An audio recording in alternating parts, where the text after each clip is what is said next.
Baik, Anda masih bersama kami di Bincang Sehati dan kita masih membahas topik kita hari ini memilih investasi yang aman. Bagi Anda yang memiliki pertanyaan seputar investasi, Anda bisa menghubungi kami di nomor 021 290 32644 atau DM Instagram kami di @bincangsehati.itv. Dan telah hadir bersama kami di studio Bincang Sehati, Mas Budi Raharjo CFP, perencana keuangan dari One Shield Financial Planning. Selamat pagi Mas Budi. Selamat pagi Mas Raden. Selamat datang kembali di Bincang Sehati, sudah beberapa kali ya. Sudah beberapa kali. Oke, Mas Budi, hari ini kita akan membahas tentang investasi hari ini dan sekarang ini, saat-saat ini gitu ya. Apalagi di masa pandemi kan banyak orang yang kemudian masalah financialnya banyak sekali gitu kan. Nah, akhirnya banyak yang mengalokasikan entah itu uang pesangonnya atau tabungannya untuk berjaga-jaga karena kita tidak tahu nih pandemi akan berakhir kapan seperti itu. Akhirnya banyak orang yang memilih investasi. Nah, sebelum kita membahas lebih detail tentang investasi yang aman, sebenarnya investasi itu apa sih Mas Budi? Investasi itu adalah sebuah tindakan kita ya untuk menempatkan uang kita. Jadi misalnya kita punya uang sejumlah tabungan atau mungkin ada harta ya, kita dapat warisan lah atau apa gitu kan ya. Terus kemudian atau mungkin santunan uang dari asuransi. Terus kemudian kita berpikir gimana ya caranya biar uang ini bisa berkembang. Nah, itulah saat itu waktu pas kita mulai menempatkan uang itu kita konversi menjadi sebuah aset. Dan dengan tujuan keuntungan itu kita bisa kategorikan sebagai investasi. Jadi ada sebuah harapan di situ. Harapannya adalah kita bisa mendapatkan keuntungan dari penempatan uang kita ubah. Misalnya tadinya awalnya dari uang tunai, terus kemudian kita ubah jadi emas misalnya. Pasti setiap orang berpikirnya kalau saya ubah jadi emas, pasti saya berharap keuntungannya bisa meningkat gitu kan. Nanti di masa yang akan datang saya dapat keuntungan yang bisa saya gunakan untuk berbagai kebutuhan-kebutuhan saya. Ada juga yang mungkin dari uangnya diubah menjadi bisnis.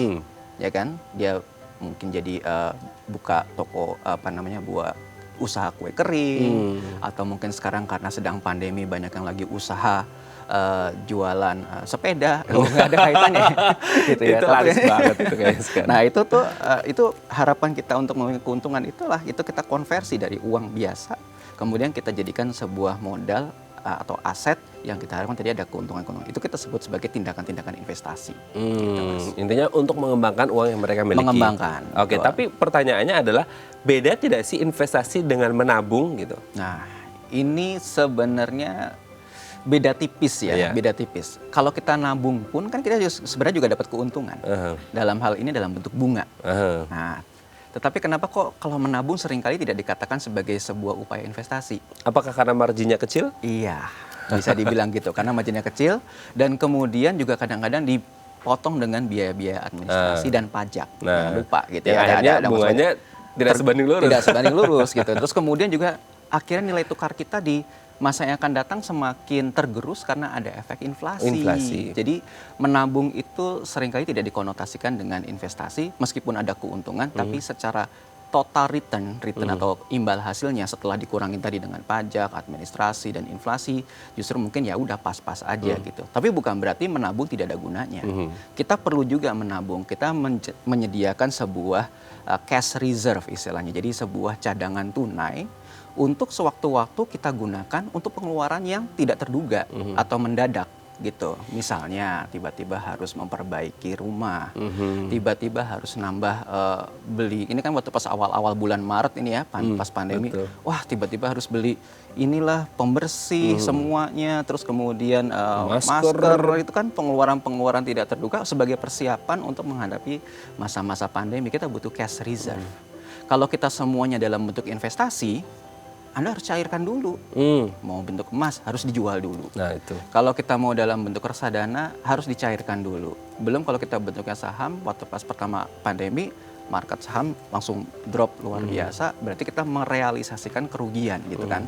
Nah, jadi kita tetap butuh sebuah cash reserve. Jadi meskipun menabung itu tidak menguntungkan, tapi kita butuh cash reserve ini untuk sebuah dana untuk berjaga-jaga. Tetap kita harus lakukan gitu. Jadi itulah yang kita sebut sebagai alokasi aset ya. Jadi kita bagaimana kita tempatkan uang ini di sini, yang ini di sini, dan ini di sini gitu.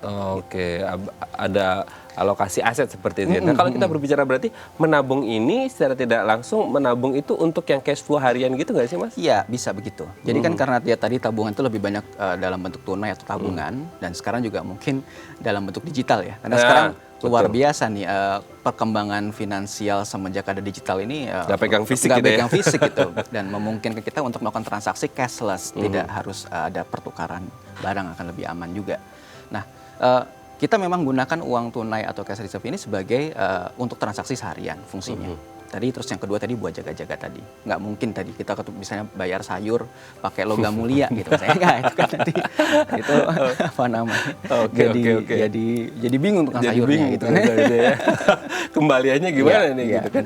Berarti kalau tabungan itu untuk cash flow harian, itu cash reserve, berarti kalau untuk yang investasi itu harus yang idle money nggak sih? Ya, idealnya begitu. Jadi dalam berinvestasi itu ada beberapa hal yang harus kita pahami, bahwa setiap instrumen investasi, perilaku kita berinvestasi mengandung resiko. Resiko karena memang instrumennya itu punya karakteristik.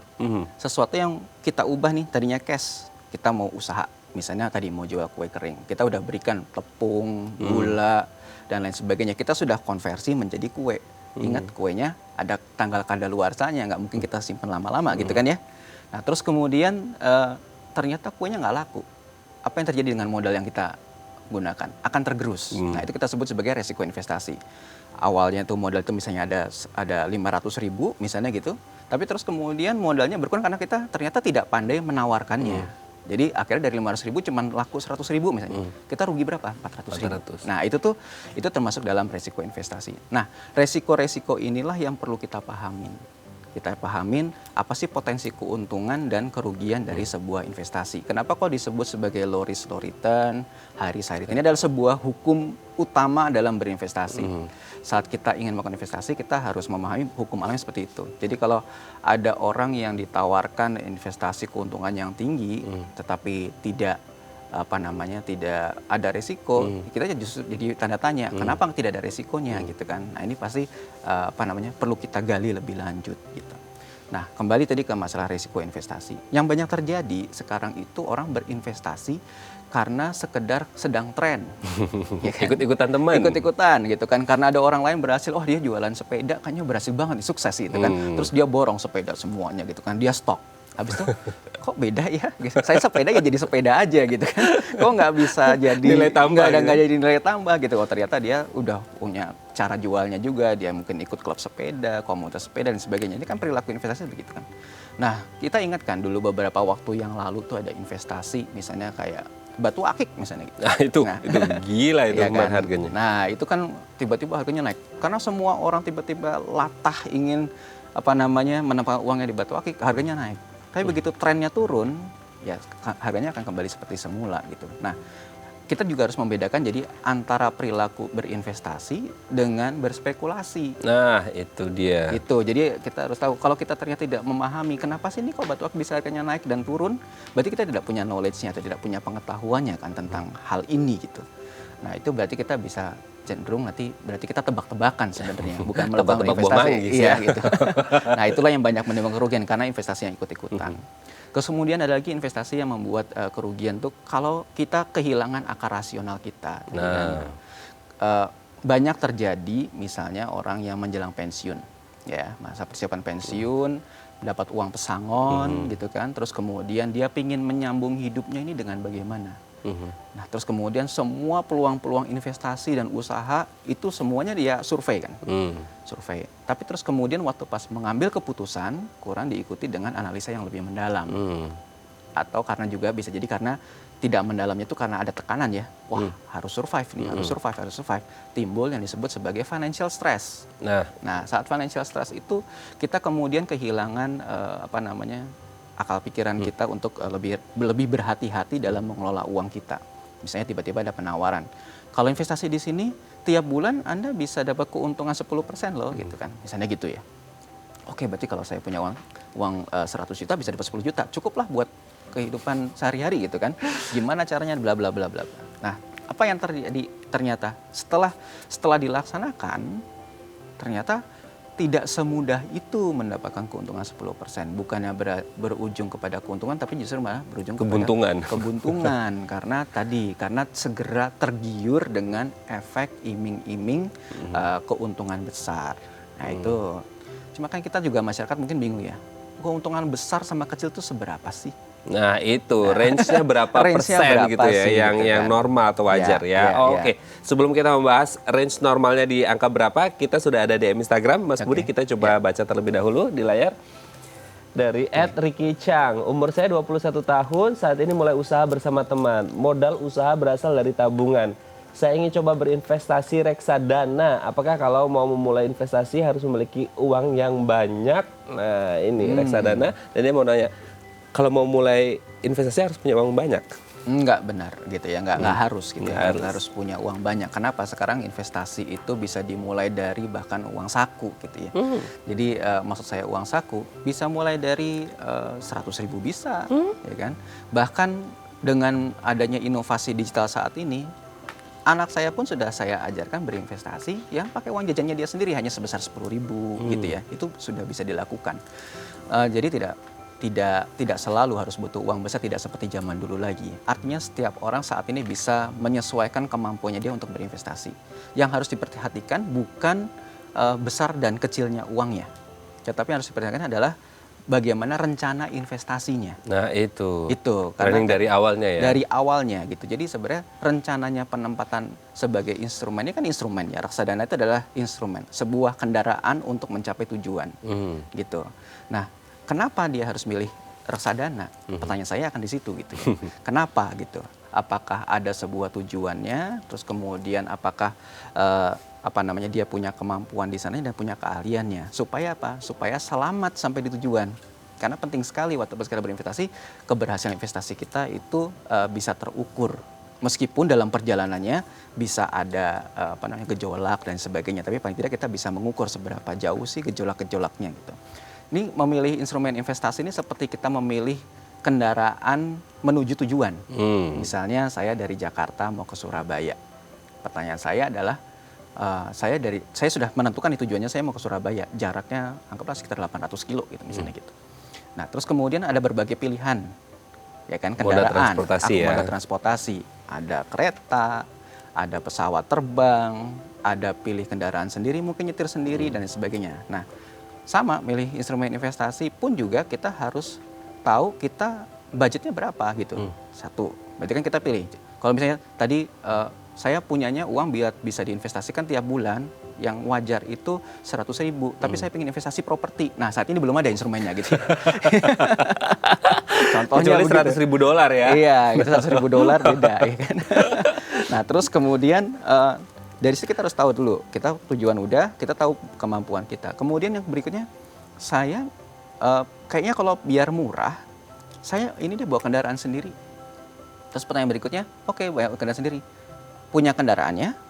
Belum. Bisa nyetirnya? Belum bisa.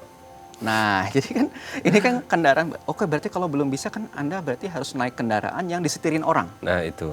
Nah, investasi juga begitu. Anda lakukan sendiri atau dilakukan oleh Percayakan. orang lain.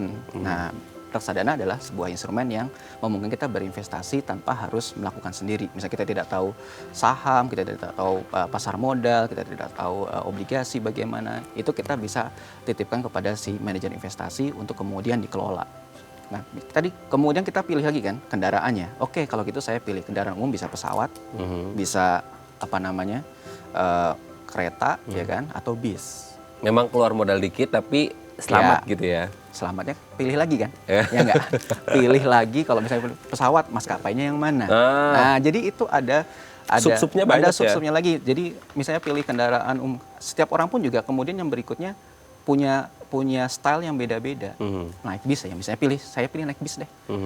Kan setiap orang juga bisa beda-beda nih. Ada bis yang jalannya anteng sampai di sana, yang penting selamat gitu kan. Ada juga yang senangnya naik bis yang lebih agresif ya kan, dan sebagainya. Nah, pilihlah mana yang Anda bisa percaya bisa mencapai tujuan Anda. Ada juga yang paling penting selamat di sana gitu. Itu ada juga yang saya pingin agak lebih cepat. Ada lagi yang pingin cepat sekali, pokoknya saya bisa secepat mungkin sampai di sana. Oke, naik pesawat gitu kan. Tapi ternyata dia takut naik pesawat. Nah, tujuan keuangan juga begitu. Saat semakin dekat tujuan keuangannya tapi dananya terbatas, bukan nggak mungkin misalnya sebenarnya orang ini takut naik pesawat terbang. Tapi mau nggak mau supaya dalam 2 jam dia sudah sampai di Surabaya, Harus naik pesawat mau nggak terbang. mau harus naik pesawat terbang. Nah itu kan. Nah tapi ada batasannya. nggak lebih cepat lagi daripada 2 jam. Kalau dia minta 30 menit, bisanya cuma naik roket gitu kan. Tapi nggak tahu selamat apa enggak. Iya, nah, batasan. Jadi kita harus tahu juga, oke, saya sebenarnya takut naik pesawat terbang. Itu namanya disebut sebagai risk profile. Kita harus, yang berikutnya, jadi kita tahu kita ini orangnya seperti apa, agresif, moderat, apa konservatif. Oke. Nah, nyetir pun juga gitu. Misalnya kita bawa kendaraan sendiri nih, ada orang nyetirnya ugal-ugalan. Kita nggak perlu harus ikut-ikut kan, ugal-ugalan. Kita punya style sendiri nyetir. Ya udah di situ. Yang penting jangan jalan lambat di jalur kanan. Yang penting jangan begitu gitu kan. Tapi berjalanlah pada jalurnya. Jadi itu adalah dalam pemilihan instrumen harus tentukan dulu tujuan investasinya. Kemudian kita harus tahu dulu karakter kita seperti apa. Kemudian kita harus punya knowledge atau pengetahuan tadi untuk milih instrumen-instrumen tadi. Karena tanpa skills dan knowledge, apapun instrumen investasinya akan menjadi beresiko. Nah, itu dia. Pokoknya harus tahu instrumennya, tujuan, karakter, dan knowledge ya. Iya. Itu semoga bisa menjawab pertanyaan dari Mas Ricky Chang. Oke, nanti kita akan bahas lebih dalam lagi tentang investasi. Tadi saya penasaran dengan range margin yang keuntungan per bulannya yang ideal itu berapa? 10% itu kecil atau besar atau seperti apa? Itu kayaknya menggiurkan kalau 10% ya Mas ya. Oke, bagi Anda pemirsa yang memiliki pertanyaan, Anda bisa menghubungi kami di nomor 021 290 32644 atau DM Instagram kami di @bincangsehati.tv. Kami akan segera kembali.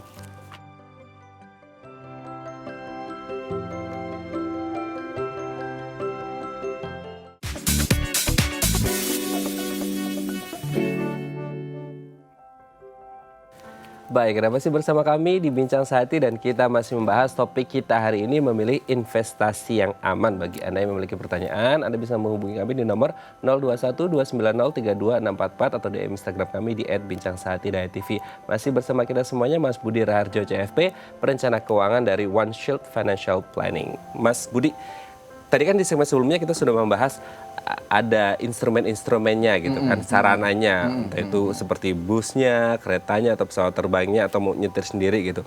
Nah, kalau kaitannya dengan sekarang pandemi, apalagi kemarin pernah, baru-baru ini kan, belakangan ini beberapa hari yang lalu kita dihebohkan dengan salah satu, platform ya, atau apa disebutnya gitu, yang ada masalah lah seperti itu. Nah, memilih yang tepat dan aman itu yang seperti apa? Oke, memilih yang tepat dan aman. Pertama, kita harus melihat dulu, tadi kan saya sudah sempat ada rencana investasinya kan ya. Rencana investasi, terus kemudian tadi kendaraannya, dan kita harus punya skills dan knowledge-nya. Ada juga yang penting juga kita perhatikan adalah sebenarnya keuangan kita tuh sudah siap belum untuk berinvestasi. Jadi ini juga yang banyak dilupakan. Tiba-tiba belum punya tabungan, belum punya reserve, belum punya pondasi yang memadai untuk melakukan investasi, sudah loncat ke investasi.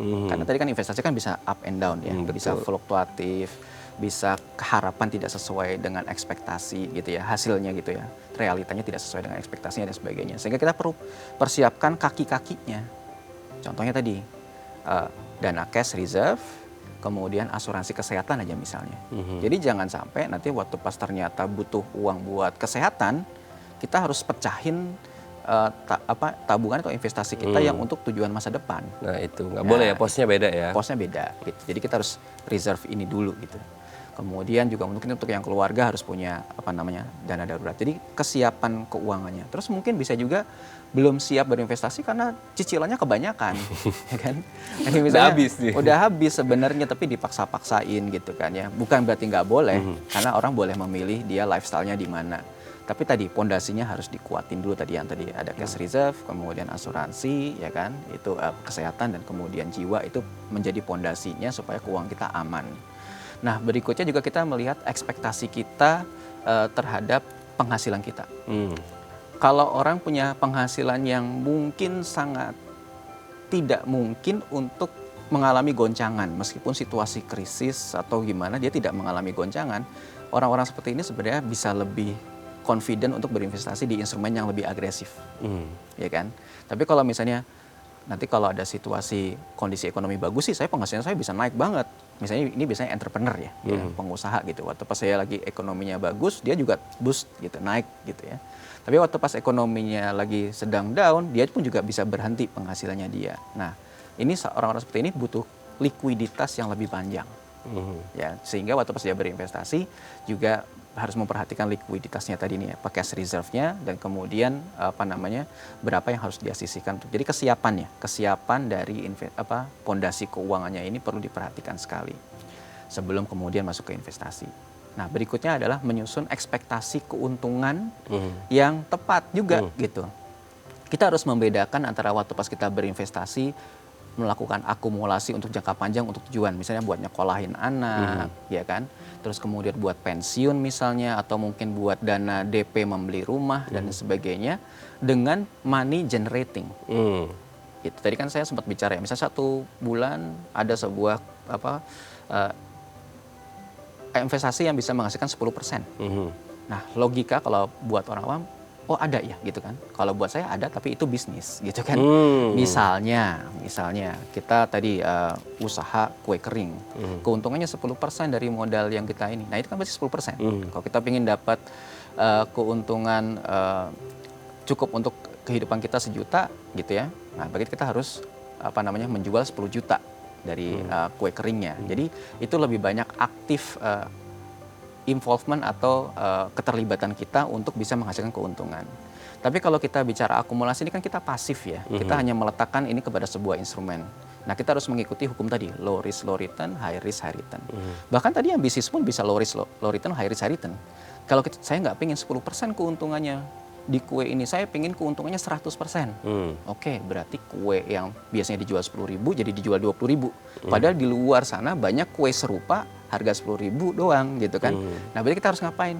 Nggak tahu, kita kemas mungkin dan lain sebagainya gitu kan, supaya dia ternyata keuntungannya lebih besar, segmen marketnya mungkin berbeda, atau mungkin ada kita kasih kelebihan nilai tambah dari kuenya itu, misalnya oke, ini didoain dari semua atau airnya dari air 7 sumur di Pulau Jawa misalnya gitu ya.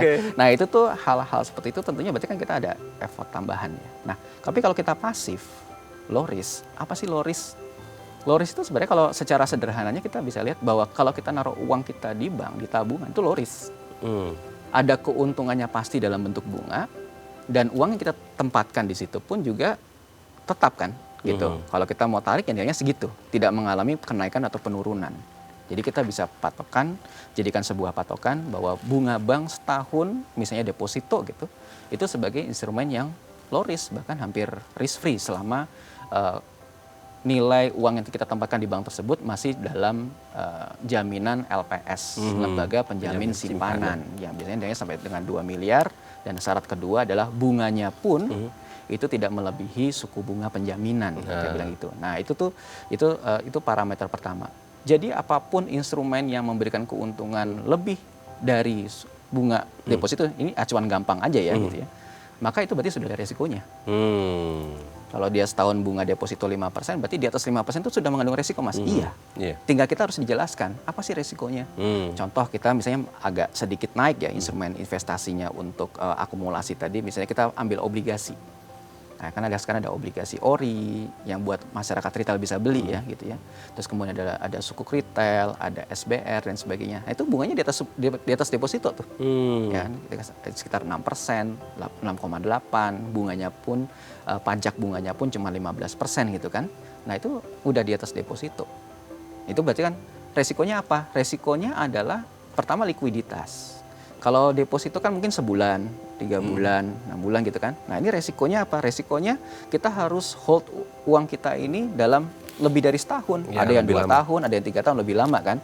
Berarti kalau kita butuh uang cepat, nggak bisa juga gitu. Jadi ini kita harus tahu salah satu resikonya adalah likuiditas. Kemudian obligasi pun juga punya ini fluktuasi dari harga obligasinya, karena selama tidak bisa dicairkan, terus kita gimana dong kalau 3 tahun butuh uang dari obligasi ini? Harus dilakukan jual. Nah, jual itu berarti ada harga pasar, ya kan? Nah, harga pasar ini berarti ada fluktuasi dari uang yang kita letakkan. Tapi kalau misalnya kalau obligasi retail karena cuma 3 tahun sih, fluktuasinya tidak terlalu drastis ya. Kenaikannya paling up and down-nya nggak terlalu tinggi. Gitu. Kemudian dari sisi situ akhirnya kita tahu instrumen-instrumen ini keuntungannya berapa-berapa aja. Banyak orang yang bilang, investasi saham itu wah beresiko, saya hindarin deh gitu misalnya gitu kan ya. Nah, tapi banyak juga yang terjebak dalam investasi bodong yang sebenarnya memberikan keuntungan jauh lebih besar daripada saham. Nah, itu kan rata-rata banyak tergoda gitu kan. Jadi misalnya instrumen saham itu rata-rata kinerja itu bisa di atas 10% jangka panjang, meskipun akhir-akhir ini dia harganya di bawah ya. Bahkan sekarang emas justru yang mengalami kenaikan. Ya, sedang mengalami kenaikan. Nah, tapi kalau misalnya tadi saham itu bisa di atas 10%, anggaplah 11% atau 12% per tahun keuntungannya. Tapi banyak orang yang terpicu dengan investasi bodong yang bisa memberikan keuntungan misalnya 10% per bulan. Setahun 120%. Mereka menganggap itu lebih aman daripada saham. Nah itu, tergiur ya. Iya, gitu kan. Oke, Nah, Mas kita tahan terlebih iya. dahulu. Ini sudah ada penelpon. Iya. Kita jawab telepon terlebih dahulu. Halo, selamat pagi, dengan siapa di mana? Halo, selamat pagi, dengan Wati di Surabaya. Ibu Wati di Surabaya. Silakan Bu Wati. Oke, Mas, saya mau tanya, saat ini kan saya berusia 24 tahun nih. Oke, masih muda ya. Investasi apa sih yang cocok dan aman nih untuk pada saat pandemi sekarang, khususnya bagi pemula dan kaum muda seperti saya? Oke, semangat sekali nih Mbak Wati yang dari Surabaya, 24 tahun sudah mikirin jangka ke depannya. Silahkan Mas Budi. Oke, menarik ya. Kalau kita lihat generasi muda sekarang itu sudah mulai belajar investasi. Kenapa? Ada sebuah kelebihannya kalau generasi muda belajar investasi. Mereka punya waktu untuk belajar. Bayangkan kalau kita sudah pensiun baru mikirin mau belajar investasi. Kenapa? Ongkos belajar itu nggak murah. Ya, betul. Ongkos belajar itu nggak murah. Dan kalaupun ada perubahan-perubahan kondisi, itu kita masih bisa mengantisipasi karena kita masih produktif. Jadi saya senang sekali kalau generasi muda sekarang udah mulai belajar investasi, karena itu tadi perjalanannya nggak mudah. Kalau kita tadi naik kendaraan ya berarti kan kita investasi kan bisa aja waktu pas dalam perjalanan nanti jalanan hujan gitu kan. Jadi kita harus nyetirnya hati-hati. Nah itu nanti akan berkembang sesuai dengan pengalaman kehidupan kita. Dan bisa membuktikan persepsi-persepsi atau fakta-fakta atau mitos yang berkembang mengenai investasi. Contoh misalnya, banyak di masyarakat kita berpikir bahwa investasi emas tuh nggak pernah turun. Contoh gitu ya, itu contoh aja gitu. Tapi pada kenyataannya kalau kita sudah sering berinvestasi emas, kita tahu bahwa emas pun mengalami fluktuasi harga emas itu gitu. Bisa naik dan turun tergantung kondisi ekonomi. Apalagi kalau saham akan lebih jelas lagi, kelihatan sekali karena dia lebih volatil gitu ya. Nah, yang sebelum Anda, tadi kan sebutnya investasi yang aman. Tadi ya saya bilang, kalau investasi yang aman itu adalah investasi yang Anda pahami. Jadi pastikan dipelajarin dulu pengetahuannya tentang investasi tersebut. Mau instrumen apa yang mau dipelajarin gitu kan. Karena mungkin masih single gitu ya, enaknya adalah pertama, yang pasti harus punya tabungan dulu. Ya, tabungan buat uang jaga-jaga tuh harus ada. Ya, terus tadi yang berapa sih kalau buat yang masih single? Ya 2 bulan, 3 bulan pengeluaran cukup lah gitu ya. Yang penting bisa makan kita dari investasinya dari penghasilan kita sendiri. Kalau misalnya terjadi perubahan kondisi ekonomi, paling tidak kita bisa makan sendiri juga gitu. Karena apa, nanti waktu pas kita berinvestasi jangan sampai waktu pas lagi turun semuanya kita pun nggak akan survive. Jadi kita harus cadangkan dulu nih uang, anggaplah 3 bulan. Terus kemudian untuk situasi saat ini ya, mungkin agak sedikit ditambah 4 bulan atau 5 bulan. Cara nambahnya gimana? Ya bisa dengan memang nambahin likuiditasnya atau bisa juga dengan nurunin gaya hidupnya. Karena basisnya adalah uang saya bisa bertahan berapa lama untuk mencakup pengeluaran saya. Berarti kan tergantung lifestyle kan, tergantung gaya hidupnya dia. Setelah itu dia siapkan asuransi kesehatan, meskipun single tetap harus punya. Ya kan? Single itu harus punya. Karena resiko kesehatan itu tidak bisa aja terjadi kapan saja dan bisa menggerus tabungan investasi kita. Jadi kita harus pastikan kita punya asuransi kesehatan.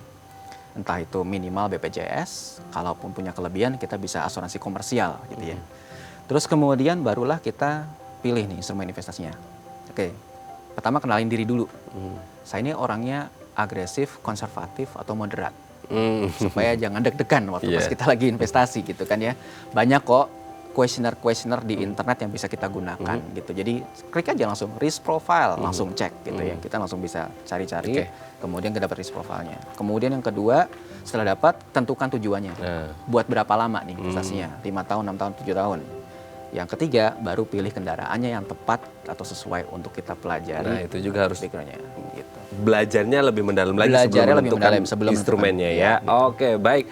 Semoga ini bisa menjawab pertanyaan Mbak Wati yang dari Surabaya yang umur 24 tahun sudah mau berinvestasi. Ini sangat luar biasa ya Mas Budi ya. Oke, nanti di segmen selanjutnya kita akan membahas nih beberapa tips yang bisa dilakukan oleh pemula ketika berinvestasi, sama mungkin dengan kasusnya Mbak Wati ini ya. Baik pemirsa, bagi Anda yang memiliki pertanyaan, Anda bisa menghubungi kami di nomor 0212903244 atau DM Instagram kami di @bincangsehati.tv. Kami akan segera kembali.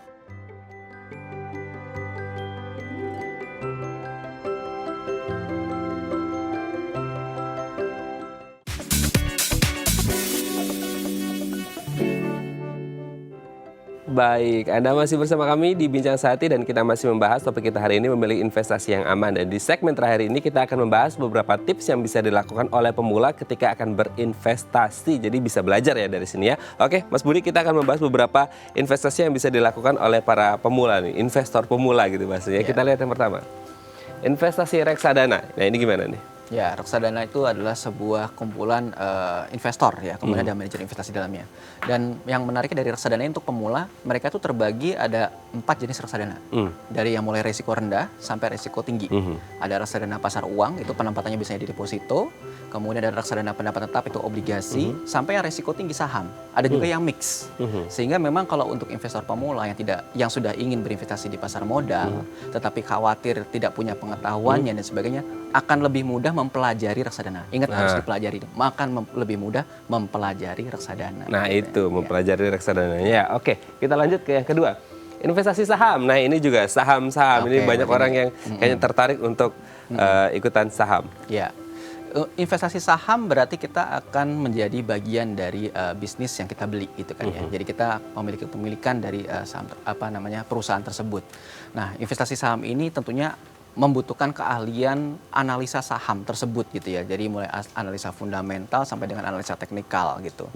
Biasanya kalau orang sudah ngerti reksadana gitu, sambil dia sering belajar terus gitu, Anda bisa mulai mencoba di investasi saham dengan uang yang buat belajar dulu, kecil-kecil dulu. Ya, jadi misalnya kita mulai dari uang saku dulu dan sebagainya. Nanti setelah kita betul-betul ngerti sekali, baru kemudian kita bisa gunakan uang yang lebih besar. Nah, itu dia, bijak ya.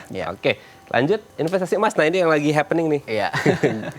Emas adalah salah satu instrumen investasi yang biasanya mengalami kenaikan tinggi saat kekhawatiran akan ekonomi itu meningkat, ya. Dan selama ini memang emas itu dipercaya oleh masyarakat Indonesia sebagai instrumen yang udah tradisional lah ya, termasuk dalam properti dan emas gitu ya. Nah, emas ini kita ada beberapa bentuk sekarang ya. Ada emas perhiasan ya, yang belum tentu bagus untuk investasi karena ada biayanya. Yang paling bagus untuk investasi adalah emas logam mulia. Dan sekarang juga ada mulai berkembang lagi adalah emas digital. Ya, oke. Nah, emas digital ini yang paling kita harus ketahui adalah siapakah yang mengelola. Jadi kita harus melakukan background checking. Kenapa? Karena kita tidak memegang fisiknya. Sehingga kita harus melakukan background checking, siapa sih yang mengelola, siapa sih yang mengawasi dan mengatur. Itu penting sekali itu dibandingkan dengan emas yang kita beli langsung. Pegang gitu ya. Nah, kelebihan emas digital adalah kita bisa beli dengan nilai yang sangat kecil gitu, dan kita tidak repot masalah penyimpanannya. Nggak takut dimaling orang ya. Tapi tetap harus cross check ya. Oke, lanjut. Investasi properti.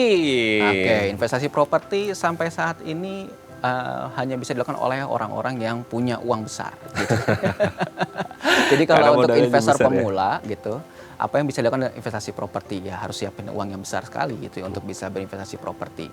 Atau lebih mudah adalah kalau Anda beli saham propertinya gitu. Itu mungkin bisa lebih terjangkau ya. Yang menarik dari properti adalah kita bisa ubah dalam berbagai bentuk. Misalnya dalam bentuk tanah, bisa juga ya, tabungan tanah. Bisa juga kita jadikan rumah tinggal, bisa juga. Jadikan sewa, kontrak bisa. Jadikan bangunan usaha bisa, gudang bisa. Bahkan mungkin kalau di perkotaan saat ini kadang-kadang nggak perlu dibangun, cuma dijadikan tempat parkir pun bisa gitu. Nah, itu adalah kelebihan dari investasi properti. Oke ya. Oke, ini bisa menjadi beberapa hal yang bisa dilakukan oleh teman-teman pemula untuk investasi seperti itu. Jadi intinya adalah kita harus lebih bijak untuk menggunakan uang kita, dan kalau bisa ya harus product knowledge-nya dipelajari lebih mendalam, prosesnya seperti itu ya Mas ya. Yang pasti adalah kalau berinvestasi jangan terbawa emosi seperti itu ya. Seperti mungkin salah satunya ada forex juga, itu juga jangan main emosi juga ya. Untuk kemudian harus bisa keep calm seperti itu ya. Oke, baik, terima kasih Mas Budi Raharjo sudah hadir di Bincang Sehati hari ini. Semoga menginspirasi teman-teman khususnya untuk pemula yang akan berinvestasi dan untuk mereka yang di masa pandemi ini ingin mengalokasikan dananya untuk berinvestasi seperti itu. Semoga kita semua bisa memiliki keuangan yang lebih stabil dan kedepannya juga bisa lebih mandiri seperti itu. Sekali lagi terima kasih Mas Budi. Saya sehat terus, salam untuk keluarga di rumah. Baik pemirsa, bagi Anda yang memiliki kritik dan saran, Anda bisa menghubungi kami di nomor 0889 8100 5000 atau Anda bisa follow media sosial kami di @bincangsehati.tv. Saya Radha Madlias pamit, sampai jumpa dan selamat beraktivitas.